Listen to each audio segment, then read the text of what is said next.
It's another typically glum day, beautifully glum day here in Minneapolis. Today, we're going to talk about a preamp made by Warm Audio, the WA12. It, as you can see, is not like a spring day in Minnesota. It, in fact, is warm. Here it is. On the front panel of the Warm Audio WA12 preamp, we have power, gain, tone, polarity, pad, 48-volt phantom power, and a high Z switch next to an instrument input. On the reverse side, we have the 24-volt AC power input connection, a combo jack for 1/4-inch and XLR inputs, and two balanced outputs, TRS, and two balanced outputs, XLR and 1/4-inch. Now, this video is a review. It's not a demo. However, I will be showing some examples of how the preamp stacks up against a few different preamps. I probably won't include all the tests that I did just because this is a short review. However, I would like to say that I have the Warm Audio WA12 preamp next to the Golden Age Project preamp. Now, there's been a lot of comparison of these two units to each other. I think some people are saying things like, one sounds more like a Neve and one sounds more like an API. But I wouldn't say that's actually true. What I would say is that they're very different preamps with different build quality and different quality within them as well. So because this isn't me bashing Golden Age Project, I'm not going to go into a comparison of the two so much.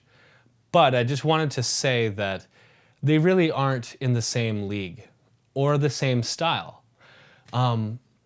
I heard Cowboy Coal Miner on Gear Sluts on the user review forum for the Apollo say, well, I should say I read, that his understanding of the tone button on the WA12 was that tone in versus tone out was more of a switch between a punchy API sound, whereas pushed in, it had that warmer Neve sound.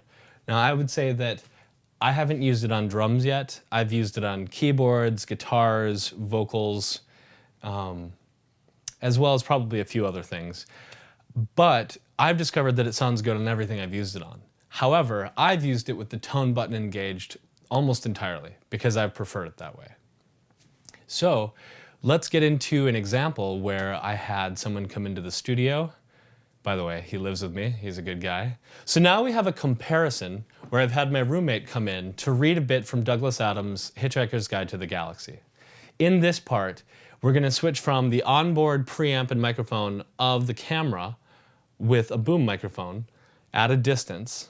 Then we'll switch to the Aventone CV12 through the Warm Audio preamp, and then we'll switch to that but with compression and EQ. And it'll be obvious because the image will shift each time the audio changes to market. They're difficult to operate. For years, radios had been operated by means of pressing buttons and turning dials. Then as the technology became more sophisticated, the controls were made touch sensitive. You merely had to brush the panels with your fingers. Now all you had to do was wave your hand in the general direction of the components and hope. It saved a lot of musculature expenditure, of course, but meant that you had to sit infuriatingly still if you wanted to keep listening to the same program. Zaphod waved a hand and the channel switched again. More gunk music, but this time it was a background to a news announcement. Now that we've had the lovely opportunity to listen to Rob, or Zeke as he goes by, read a book and hear the beautiful low resonance as well as even some high resonance all the way across the spectrum for a voice, I thought it would be nice if we took a listen to a song that I just recorded with it, playing the guitar in the left and right channels separately, and then vocal in the middle. Now, of course, everybody always complains when they're sick, but I've got bronchitis right now, so Don't criticize my playing and singing, but really listen to the quality of the preamp.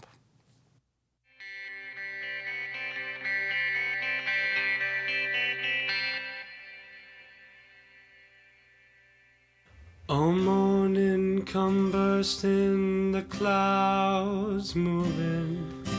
Lift off this blindfold, let me see again, and bring back the water that your ships will rid. In my heart she left a hole. The tightrope that I'm walking just sways and ties. The devil as he's talking with those angels' eyes. And I just wanna be there when the lightning strikes and the saints go marching in. Sing slow. Now that we know how I perform when I'm kind of sick, as well as how amazing the Warm Audio WA12 preamp performs, I think we have a pretty good idea that it may be very possibly the best priced preamp you can get for the kind of quality you're going to get. So my recommendation is do what I kind of am planning on doing. Maybe buy 5 more of them and have 6 or 8, possibly even more. I think it's a really great pre. Now, mind you, it's not going to be perfect for everything because, you know, there's a whole variety of different colors and kinds of preamps people might want to use as appropriate for whatever it is they're doing. But it's handled everything well that I've thrown at it. Thanks again, guys. See you later.